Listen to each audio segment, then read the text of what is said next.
Adjuntos, o podcast coletivo.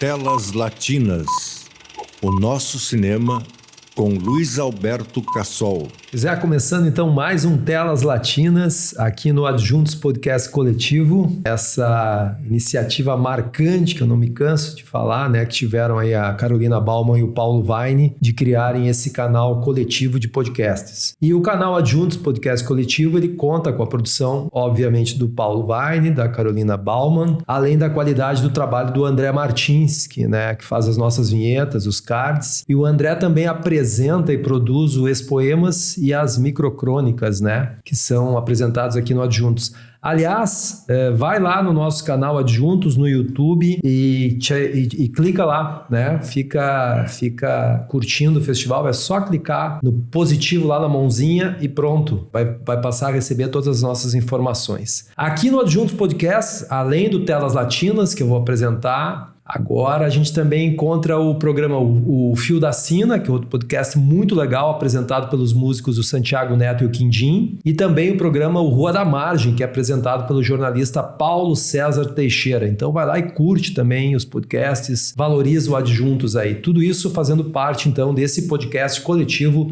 que traz novos conteúdos às quintas-feiras. E vamos lá então para o nosso Telas Latinas para falar de cinema. Hoje mais um episódio muito especial para mim. Chegamos ao oitavo Telas Latinas, incrível, Foi ontem que a gente fez o primeiro. E hoje eu tô aqui com o parceiro, amigo, posso adjetivar de todas as formas e mesmo assim não vou contemplar tudo que significa o Duca Duarte, que já tá tomando seu chimarrão, como vocês ouviram aí. O Duca é músico, autor de trilhas sonoras, ele faz desenho de som direto, muitas outras coisas. O nome do cara é Eduardo Machado Duarte e o nome artístico é Duca Duarte. Bem-vindo, Duca. Olá, Cassol. Olá para todo mundo que está ouvindo aí. Um prazer estar aqui no Adjunto. Uma grande satisfação te reencontrar e poder trocar essa ideia contigo aí. Pois é, que coisa legal, porque o convite para o Duca pintou para vocês entenderem. Assim, a gente tem uma parceria de trabalho muito grande aí, aprendo muito com o Duca. Pintou exatamente num trabalho recente que a gente estava fazendo agora no início desse ano, na primeira semana de 2024, o Duca e eu estávamos num set gravando e conversamos sobre o Adjuntos, sobre o Telas Latinas, então convidei o Duca Duarte. Deixa eu falar um pouco sobre a trajetória para vocês verem o cara que está aqui na minha frente, O Duca Duarte, ele é músico, ele é compositor, é produtor musical, é arranjador, ele é professor formado em licenciatura em música aqui pela Faculdade IPA Metodista aqui de Porto Alegre. Ele tem 20 anos atuando por diversos palcos do Rio Grande do Sul e países vizinhos, e atualmente ele empresta o conhecimento à produção e direção musical de filmes, vídeos institucionais e campanhas publicitárias. Composição musical, criação de identidades sonoras para marcas, produtos e pessoas, desde a criação até a gravação e entrega do produto final são as principais atividades cotidianas desempenhadas pelo Duca no Arte Música Estúdio Rio Grande do Sul, aqui em Porto Alegre, do qual o Duca é sócio e, enfim, aliás, essa questão do Duca, ele tem um trabalho pessoal, muito interessante a forma com que ele entrega os produtos pra gente, como instrumentista, ele é contrabaixista do grupo Comparsa Elétrica, quem não ouviu falar, quem não conhece o Comparsa Elétrica, onde ele acompanha o grande Pirisca Greco. E ele, enfim, tem experiência aí em oficinas musicais para jovens, adolescentes, atuando tanto em escola quanto em projetos sociais. Aliás, esse é um trabalho muito legal do Duca, a experiência em projetos sociais. Da experiência dos palcos, o Duca e bastidores de show, de business, ele se transformou em produtor e diretor de palco, estando à frente de espetáculos como o Grande Encontro, a Música dos Gaúchos, o Projeto Desgarrados, que foi uma gravação do DVD e shows. Em estúdio também atua na produção e gravação de CDs, jingles, dublagens e áudios publicitários. Aqui uma coisa muito importante, a partir da parceria com algumas produtoras, como a Filmes de Junho, me orgulho de ter o Duca como parceiro da produtora que eu dirijo, que é a Filmes de Junho, com a Accord Filmes, que é outra produtora que eu trabalho muito, com a Solução Filmes, com a Ikebana Filmes, com a Tama Filmes e com a Valper Ruas Produções. Ele tem trabalhado como diretor musical, ator, ele tem feito pequenos papéis, aliás, a gente já contracenou de uma forma bem interessante, técnico de som direto, mas acima de tudo, e é sobre isso que eu quero falar muito com ele hoje, ele é diretor musical na produção e criação de trilhas sonoras e canções originais. Vou falar alguns dos trabalhos aqui, Duca. Ok. Só um parênteses. Faça o colchete. A gente tem que se exibir, né? Claro, ator, né? Mas é...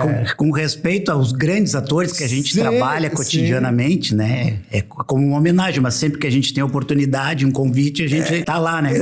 Mostrando a cara na telona também. Mas eu acho importante dizer que tem um lance que acontece muito nos sets de filmagem, que são os diretores e as diretoras, eles costumam fazer uma homenagem ao pessoal que ou é amigo, ou que é amigo, ou que trabalha em outra função, e aí eles convidam a gente para fazer uma ponta no filme. Isso é muito interessante. E o Duca e eu temos várias pontas nos filmes, principalmente do Paulo Nascimento, e essa ponta que o Duca fala de um dos filmes que eu vou dizer daqui a pouco, que foi o Teu Mundo Não Cabe Nos Meus Olhos, protagonizado pelo Edson Celulari e pela Soledad Villamil, eu e o Duca fazemos uma ponta numa pizzaria em São Paulo, e nós estamos vestidos com o nosso time do coração, que é o Grêmio, camisetas do Grêmio. Nosso produtor Paulo Vai, nesse momento, não deve estar gostando muito dessa minha fala, mas vamos lá. E aí o Leonardo, nem a Carol Bauman, ela está me sinalizando aqui. Eu e o Duca estamos fazendo essa ponta, nós, né, junto com outro ator, os três vestidos com camiseta do Grêmio. E o Leonardo Machado, saudoso, querido amigo Leonardo Machado, infelizmente falecido, um grande amigo nosso.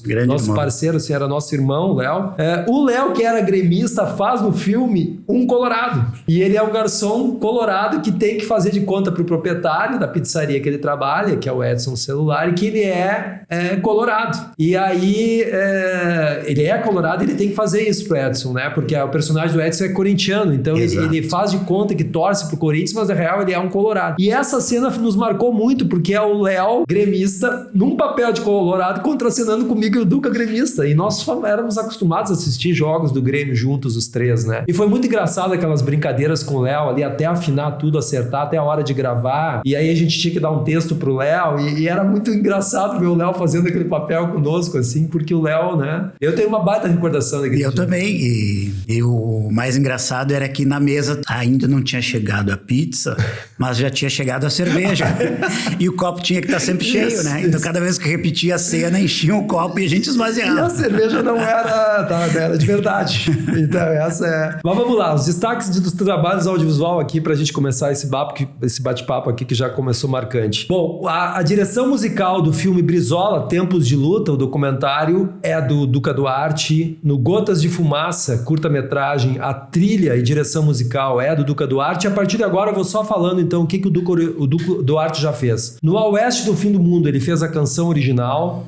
Na série Animal ele tem uma participação e produção de uma trilha. No O Dia em que a Onça Não Bebeu Água, ele tem a trilha sonora e o desenho de som. No Tabaré Inácio, ele tem a trilha sonora e a direção musical. Nos Senhores da Guerra, ele tem a direção musical e a trilha. No Reconhecendo o Surf, que é uma websérie, ele tem a trilha sonora. No Teu Mundo Não Cabe Nos Meus Olhos, que a gente acabou de falar, ele tem essa participação que a gente falou agora. Exposição Lúdicos, que é uma exposição de arte, ele fez a trilha sonora. Na Superfície da Sombra, um longa-metragem, ele fez a trilha sonora e a direção musical. No Sonho Americano, que é uma série para TV, ele fez a trilha e a direção musical. No Grito, curta-metragem, ele fez a produção musical, a trilha sonora, depois eu quero falar um pouquinho especial sobre isso. Na série Crítica, ele fez a trilha e a direção musical. No curta-metragem Alexandre, ele fez a trilha sonora. Na minissérie Verona, ele fez a trilha sonora e também trabalhou como microfonista. No Buchincho Filme, ele fez a trilha sonora, o desenho de som e a captação de áudio. No Verona, que é um longa-metragem, ele fez a trilha sonora, foi técnico de captação de áudio e fez o desenho de som. No Plural, que é uma série, ele fez o desenho de som e o som direto. No Florencio Guerra, Seu Cavalo é um curta-metragem que ele fez a trilha, o desenho de som e a captação de áudio. No Além de Nós, que é um longa-metragem, ele foi microfonista. No Leonel, espetáculo teatral, ele fez a trilha sonora. Em Nome do Pai, que é um curta-metragem, ele fez o desenho de som e a trilha sonora. No Caminho do Filme, ele fez a trilha sonora. No Cinderela do Bonfim, que é um filme que ele fez a trilha sonora e foi o técnico de captação de áudio, ele fez o desenho de som também. No longa-metragem Anitta, a Guerreira de Dois Mundos, o Duca fez a trilha sonora, técnico de captação de áudio e desenho de som. Na segunda temporada agora do Chuteira Preta, ele foi microfonista. No Esclerosada Não é Avó, ele foi trilha sonora e desenho de som. No Complô, ele fez trilha sonora e desenho de som. Vou lá, Duca, vou falar, vou Meu fazer Deus todo. do céu. Não, vamos fazer. O pessoal precisa saber, né, o teu trabalho, principalmente nessa questão de trilha sonora. No longa-metragem Contrabando, trilha sonora e desenho de som.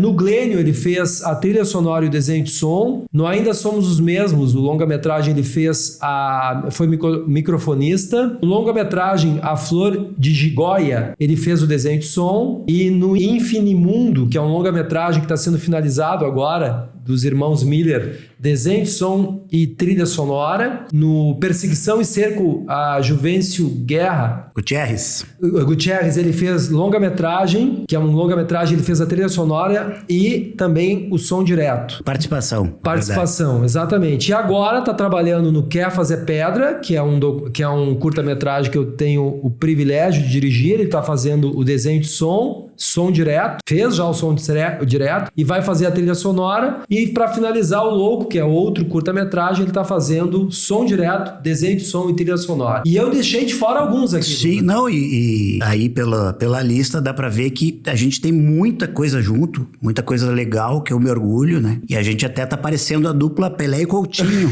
né, Coutinho? Né, Coutinho? Não, é que assim, ó, muitos desses filmes que eu disse aqui, eu tive a honra de dirigir. Então, o bate-papo de hoje vai ser muito legal, porque eu vou poder fazer perguntas pro Duca, que muitas vezes a gente tá num set e a gente não consegue fazer por conta da correria do set. Então, Duca, em primeiro lugar, assim, ó, as pessoas ouvem falar assim, o que é, em primeiro lugar, um som direto? Qual é a função desse profissional que faz o som direto num filme? Bom, o som direto tem a função de captar todo o áudio da cena, né? Seja ele falado, seja ele tocado, seja ele ambientado, né? Então a função do som direto é essa, é captar, assim como a fotografia capta a imagem, o som direto é responsável por captar todo o áudio da cena, né? Então existem algumas formas de tu captar. Tu pode captar diretamente no microfone da câmera, ou tu pode agregar um pouquinho mais de qualidade, captando com um boom, um microfone direcional, e também com os microfones de lapela, né? Que são um pouquinho mais sensíveis, mais próximos da voz e te dão um recurso melhor. Então são as várias formas, né? Aí de acordo com cada cena, tu vai lançar a mão de determinado microfone. Tem uma cena que não tem diálogo, que tem só uma movimentação, ou que tem uma caminhada na grama. Então, tu vai direcionar para captar aqueles passos, né? Então, é mais ou menos essa função. Se tem um diálogo, aí não. Aí tu vai botar um lapela no pescoço do personagem e o boom também próximo para, além de toda essa ambientação que tá se movimentando ao redor da cena, todos os pássaros, os ruídos naturais que fazem parte daquele lugar, também para pegar a voz, né? Então, tudo vai depender do que a cena tá pedindo e muitas vezes respeitando o eixo da câmera, né? O ponto de vista da câmera. Eu gosto de imaginar que a câmera tem 2 ouvidos. Então, se a câmera tá longe, a gente distancia aquele áudio. Se a câmera vai se aproximando, a gente vai aproximando o áudio. Então, isso também conversa muito com o desenho de som, com essa mixagem. Por isso que eu também gosto de fazer. Por isso que também é um barato quando eu tenho oportunidade de fazer a captação e também depois fazer esse desenho de som, né? Isso é muito legal que o Duca tá falando, porque quando vocês veem, às vezes, esses making-offs de filme que a gente vê no YouTube, e aí às vezes vocês veem aqueles profissionais ou aquelas profissionais que estão no set e tem até um apelido que descarregam, às vezes, um equipamento enorme Então, com aquele boom lá no meio do nada, assim, segurando o microfone, e eles estão... Aquilo que o Paulo Weine aqui está fazendo, vocês não estão vendo, mas a gente tem o Paulinho Weine que está trabalhando aqui como nosso operador de som. Ele está regulando o áudio o tempo inteiro, aumentando o meu microfone, baixando o do Duca. Vocês fazem isso diretamente lá no meio da... E eu acho muito importante isso, porque, por exemplo, quando tu fala no lapela, que é aquele microfone bem próximo aqui, aquilo tu tem que negociar com a figurinista ou com o figurinista, porque muitas vezes vem o figurino e tu tem que esconder o lapela no figurino, para o lapela não ficar aparente. Então é uma negociação toda para poder... E isso é muito bonito, esse trabalho que vocês fazem. É o processo coletivo, né? O audiovisual, ele é um processo coletivo. Então a gente tem que contar um com os outros, não é só o teu setor, a tua sessão. Às vezes a gente eu dependo muito do figurino. O figurino também depende de mim, que eu não vá estragar ou amassar ou amarrotar alguma roupa, né? Então a gente tem que esconder o microfone, diferente do quando tu faz um trabalho documental, né? Tu tá filmando um documentário. Perfeito. Não tem problema se tu mostrar o microfone de lapela, mas quando tu tá fazendo uma ficção, tu tem que esconder o microfone, de maneira que ele também não fique muito abafado, que tu consiga uma captação boa, mas que ele não apareça nem comprometa a vestimenta, né? O figurino. Então, é uma negociação sempre, uma negociação. Né? Mas a gente, graças a Deus, tem encontrado grandes profissionais, né? Pelo caminho, grandes parceiros, né? Aliás, falando em negociação, tem uma coisa também interessante de falar ao nosso público aqui do Adjuntos, que é o fato de que, por exemplo, a diretora ou o diretor, a gente fica de olho o tempo inteiro no som direto. Duas coisas que a gente está o tempo inteiro concentrado, no texto das atrizes, dos atores, enfim, ou de quem está falando, né, seja um documentário, mas a gente fica cuidando de vocês porque que acontece, né? Vocês profissionais dessa área de som, vocês deixam terminar a cena, fazem tudo, e aí vocês só olham para nós e fazem um sinal assim do tipo, ou não, com a cabeça, ou faz assim, ó, mais uma vez. E aí tu já sabe que alguma coisa aconteceu, e aí às vezes tu pergunta, a partir da onde? Aí tu diz, a partir de tal coisa. Ou então já durante a cena, jamais alguém do som direto corta, né? Nunca, sempre é o diretor ou a diretora que corta, mas vocês às vezes olham pra gente e já dizem assim, ó, não vai funcionar, já corta agora. Isso é muito legal. Claro, não é uma prerrogativa do som direto cortar uma cena. Mas né? Vocês nos ajudam tudo, mas né? Muitas vezes uma troca de olhar já tá indicando por quê. O que acontece? Principalmente quando a gente filma na cidade. A cidade é viva, né? E às vezes a gente imagina que à noite, quando vai calmar o movimento, vai melhorar e não melhora, porque é no silêncio que o barulho aparece, né? Quando tem aquela massa sonora, tu não percebe, né? Mas no silêncio tu percebe, às vezes até mais. Então, muitas vezes tem um som, e se esse som for mais alto do que a fala, dificilmente tu vai conseguir limpar essa fala. Então, a gente mais ou menos também, pelo fato de trabalhar com a pós-produção, trabalhar com a mixagem, com esse desenho de som, a gente também vai adquirindo uma experiência para saber o que dá para aproveitar, o que não dá para aproveitar. Então, muitas vezes realmente acontece um barulho que todo mundo ouve, mas talvez só o técnico de som direto possa dizer se dá para recuperar em estúdio ou se a cena precisa ser refeita. Muitas vezes o diretor está tão emocionado e acha que não vai conseguir melhorar a atuação do ator, que a gente até deixa que eu, principalmente se sou eu que vou mixar, eu digo, não, eu resolvo depois. Nem que eu pegue essa palavra de outro take e faça uma edição ali, faça um Frankenstein, como eu digo, né? É muito interessante para nossos ouvintes aqui, para os nossos ouvintes, isso que o Duca está falando, porque muitas vezes a gente se emociona na hora, eu elenco às vezes também, às vezes a atriz, o ator, ele deu o melhor texto dele. E às vezes num plano, e aí o som direto às vezes preciso mais uma. E o ator olha a atriz pra ti com um rosto assim, dizendo assim, não, mas agora foi o meu melhor. Eu não tenho mais uma, né? Tenho mais uma. Muitas vezes não tem. E aí o som direto diz assim, não, então vamos lá. E aí já vou pra segunda pergunta, que é o seguinte, Duca. Por isso que tu prefere fazer o som direto, e daí, como tu é um cara que trabalha muito com desenho de som, tu gosta de fazer o som direto e fazer o desenho de som, porque pra falar pro nosso público aí do Adjuntos, o pessoal do som direto costuma fazer um take que a gente chama de take de som, né? Que é quando vocês pedem um momento que silencia todo mundo e vocês pegam a ambiência. Que aquilo é para depois cobrir, para fazer uma camada de som, que é para tu fazer o desenho de som. É isso mesmo? Também é isso, né? Porque a gente tem profissionais maravilhosos que não fazem a mixagem e a qualidade da entrega do produto que eles entregam quando a gente vai trabalhar é boa também. O que para mim eu vejo como vantagem para pessoal, quando eu faço a captação e depois eu faço na pós-produção produção, mixagem, é que eu consigo visualizar. E muitas vezes, por exemplo, tu tem que filmar um pôr do sol, tu tem 15, 20 minutos desse pôr do sol. E a gente tem uma equipe de 30 pessoas correndo para fazer esse pôr do sol. E não tem diálogo, eu não vou deixar que um galo, ou que uma vaca, ou que um cachorro atrapalhe, né? Porque eu vou montar depois essa ambiência e eu posso fazer essa ambiência de outra forma, com outros elementos, inclusive daquela mesma locação, mas sem os ruídos. Então a gente já tem essa percepção. Já aconteceu casos de, eu tenho que subir lá no morro e pegar um pôr do sol. Não tem diálogo. Eu digo, olha, diretor, sobe com a fotografia e faz. Eu não vou subir, porque a gente é mais um carro, vai atrasar, não precisa captar o áudio pelo fato de não haver um diálogo, e depois eu vou cobrir essa ambiência, entende? Então, quando tu tá fazendo todo esse serviço, tu já tá pensando lá na frente, e tu tá trazendo uma solução no set, que às vezes é importante, né? Às vezes o diretor te olha e o que eu faço? Vai lá e filma. Depois eu resolvo no estúdio. E né? literalmente e muitas vezes, olhar, a gente quer que... E se eu não vou fazer esse som direto depois, eu tenho a responsabilidade de que cada take, cada imagem tenha um áudio correspondente. Sim. A salvo, tem um drone ou tem um barulho muito grande que não vai se aproveitar nada, mas pelo menos como referência a gente tem que encaminhar um áudio correspondente à imagem, né? E aí, Duca, pegando uma questão técnica que as pessoas às vezes perguntam, o que é o Foley? Que todo mundo fala que tu é um cara que faz Foley, mas o que é o Foley para o pessoal que está nos ouvindo aí? Tá. O Foley, popularmente conhecido, ele é o som que tu cria em estúdio, tá? Então,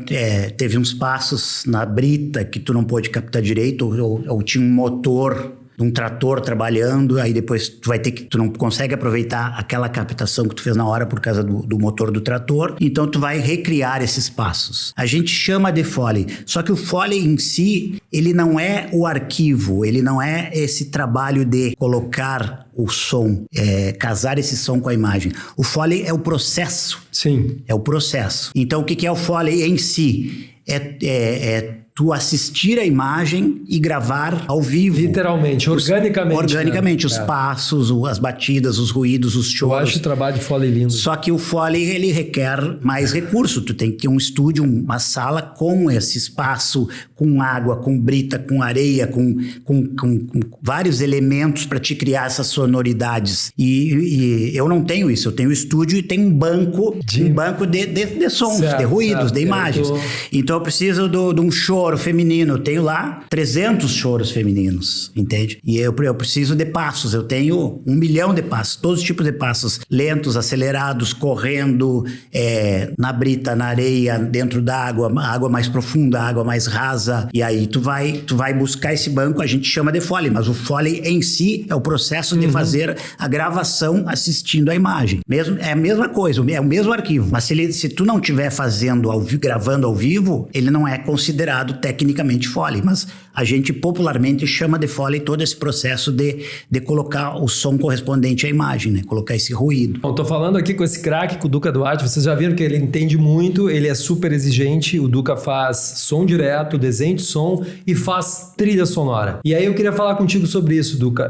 Eu tenho várias experiências contigo de filmes que eu dirigi, que tu fizeste a trilha sonora, mas vou pegar um exemplo que é o curta-metragem Grito, não apenas pela trajetória do Grito, né? Mas pelo fato de que tu é um cara que assiste o filme inteiro, tu faz propostas para nós, diretoras e diretores, aquilo que tu quer. Por exemplo, no Grito, tu me apresentou uma ideia de um instrumento para cada personagem. Aquilo me fez me apaixonar ainda mais pelo teu trabalho. Disse, o cara preparou tudo isso, me trouxe no estúdio dele, o que tu acha disso aqui? Então, assim, como é que é a tua preparação para trilha sonora? Porque trilha sonora, Duca, é tudo num filme. Tu sabe o que a trilha sonora representa. Também a canção tema, né? A canção original, a canção... Como é que tu trabalha? Como é que é o teu processo de trabalho? Bom, o meu processo, ele começa escutando muita coisa. Então, todos os dias é filme, série, são filmes, são séries que a gente escuta, que a gente assiste, que a gente tem como referência. E principalmente o laboratório. É uma comédia, me chamam para fazer a trilha sonora. Bom,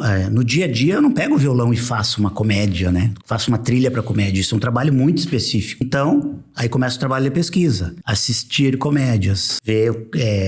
que a trilha das comédias está me dizendo, quais são os instrumentos que estão ali. É um piano, tá, mas o piano ele tá em qual altura? Tá mais grave? Tá mais agudo? Qual é o movimento dessas notas? Qual é a cadência, o que ele tá, qual é a sensação que ele tá te transmitindo. Aí tu encontra alguma coisa que tu acha legal, bom, o filme que eu vou trabalhar e que eu assisti, eu quero que ele tenha isso, e eu encontrei isso num outro filme. Isso é uma referência, entende?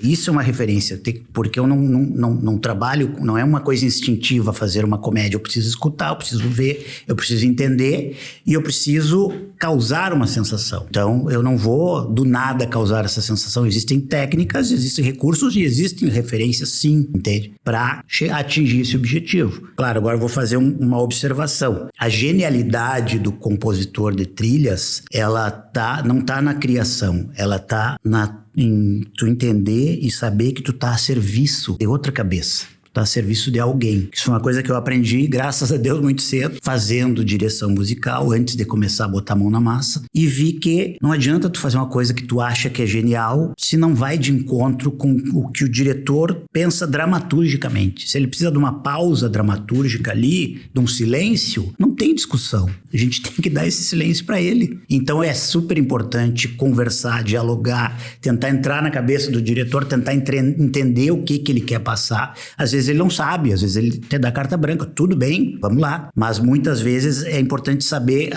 o que ele espera, porque daqui a pouco ele tem uma ideia bem definida e tu vai só perder trabalho se tu fizer outras coisas. Então vamos de encontro ao que ele imagina, vamos de encontro ao que ele está pensando. Queria fazer essa observação. Eu acho muito bom. Tem que usar o nosso conhecimento, o nosso talento a serviço do projeto, a serviço do criador, a serviço de quem pensou. Duca, eu já tive trilhas que a gente trabalhou mais vezes, a gente teve vários encontros, teve trilha que tu fez na segunda vez, eu já disse, é essa que eu pensei, já teve trilhas que... Mas assim, ó, tu não precisa citar nomes se tu não quiser, não precisa te comprometer. Mas assim, tem alguma trilha que tu tenha trabalhado, não precisa citar o nome do filme, mas assim, tem alguma trilha que tu tenha trabalhado, sei lá, 10, 15, 20 vezes? Trilha, não digo desenho de som. Sim, trilha. Olha, eu não sei se tanta, mas já teve trilhas que a gente trabalhou, refez e... Porque o que eu acho genial em vocês que fazem trilhas, por exemplo, e falando em ti, assim, é a tua generosidade, porque tu é um sujeito que não tem... tu defende as tuas trilhas, mas ao mesmo tempo tu é o cara que às vezes já aconteceu isso, vou colocar em primeira pessoa comigo e dizer assim, Duca, eu acho que não é isso aqui. Aí tu diz assim, peraí, então vamos fazer o seguinte, vamos zerar, me dá um dia ou me dá 2 dias e apresenta uma outra trilha. E aí, isso eu acho genial. Faz parte do processo, né? É como eu costumo dizer, eu não tenho medo de errar. Não tenho nenhum medo de errar, desde que eu tenha tempo para errar. Muitas vezes a gente não tem tempo, né? Eu quero escrever em Gramado. Quanto é que falta para escrever? Escrever em Gramado falta 3 dias. Aí tu não tem tempo para errar. Aí tem que compor uma trilha.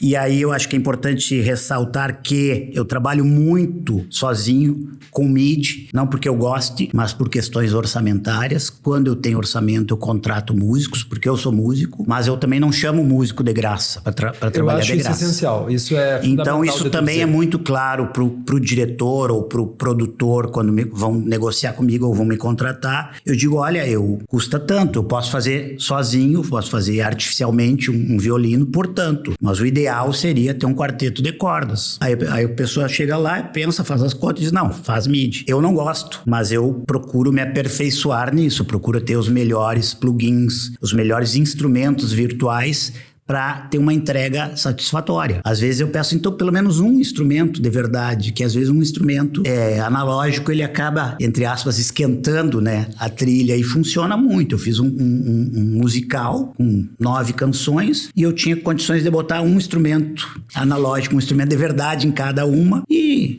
funcionou, super funcionou, esquentou, avalizou os midis, né, os outros sons midis. Então também é importante isso ser ressaltado, que às vezes vezes as pessoas te dão 3 dias para fazer uma trilha e aí não é nem questão de orçamento, pode até ter orçamento, mas talvez tu não consiga trazer um músico pro estúdio nesse prazo, né? Agendar um músico. Bom, eu posso dizer aqui pra gente ir encerrando que eu já tive essas oportunidades com o Duca de trabalhar com bons orçamentos, de trabalhar com orçamentos muito ruins. Já tive a oportunidade de dizer assim, Duca, infelizmente tu vai ter que fazer tudo. E o Duca vai lá e consegue dar um retorno pra gente muito legal. Então assim, ó, Duca, quero te agradecer a participação aqui no Telas Latinas dentro desse nosso canal Adjuntos. Viu que a galera aqui é todo mundo parceiro e esse projeto Adjuntos eu tenho certeza que ele já deu muito certo, mas vai dar muito mais certo. E mais uma vez eu pedi para os nossos ouvintes, vai lá e te inscreve no Adjuntos Podcast lá no YouTube, nos ouve. Duca, tem alguma pergunta que eu não te fiz? Tu quer falar alguma coisa, meu querido amigo? Eu acho que tem. Eu queria falar um assunto, mas eu já perdi. Mas antes de eu tentar lembrar, eu queria só agradecer a oportunidade de estar aqui no Adjuntos, de poder conversar contigo, de poder te encontrar, sempre uma satisfação de estar conhecendo novos amigos aqui, né? Os bastidores, e dizer que para mim é uma alegria e é um prazer poder falar do que eu faço, entende? Eu acho que quanto mais a gente falar do que a gente faz, que é um trabalho que é invisível, né? Exatamente. Mais a gente tá formando o público, entende? Então se falar do que tem uma cena de amor, mas não é a mocinha que tá em cima do cara, é o câmera, né? Se a gente mostrar isso para as pessoas mostrar que atrás da porta tem um cara segurando um microfone, essas coisas, eu acho que tu forma cliente, forma público, né? Se tu mostrar, por que entrou um pianinho ali para empurrar uma sensação de tristeza, ou de alegria, ou de melancolia, isso é super válido porque as pessoas começam a olhar a trilha com outros olhos, começam a olhar a captação do som com outros olhos, com outro olhar, e tu tá formando público. Isso é bom para todo mundo, isso é bom pro mercado do audiovisual, né? Então, fico feliz com a oportunidade, né? Enquanto tu tenta lembrar, eu vou te dizer o seguinte, às vezes o público não vê, mas tem um momento assim que se aparece no making off, tem uma atriz e um ator dando um texto, o plano tá aqui, né, digamos, em primeiro plano. E aí, se colocar a câmera em plano geral, tu vai ver que embaixo deles tem um sujeito com 2 microfones, assim. E o ator e a atriz... Isso é muito legal, porque é um trabalho coletivo conjunto da atriz e do ator estarem absolutamente concentradas ali naquele processo, né? De tu estar absolutamente concentrado no teu trabalho de captação de som e toda a equipe tá vendo aquilo ali acontecer. Então, isso é muito legal. O trabalho que vocês fazem, aliás, o trabalho do som direto que tu faz, né? E que os profissionais e as profissionais da área fazem, e depois o desenho de som e o que tu tem feito, Duca, em trilha sonora tem se destacado muito. As tuas trilhas assim têm um destaque muito grande, né, no cinema gaúcho e brasileiro, e eu sou um torcedor número 1 do teu trabalho, sou fã do teu trabalho. Não é à toa que a gente tem trabalhado juntos em muitos trabalhos, porque a tua sensibilidade para fazer trilha é muito boa. Então, Duca, muito obrigado pela participação aqui no Adjuntos. Um abraço para todos aí, espero que o pessoal tenha curtido, tenha gostado aí desse bate-papo, tanto quanto a gente, né? Com certeza. Obrigadão, Duca. Vamos que vamos. Adjuntos, a gente pode mais.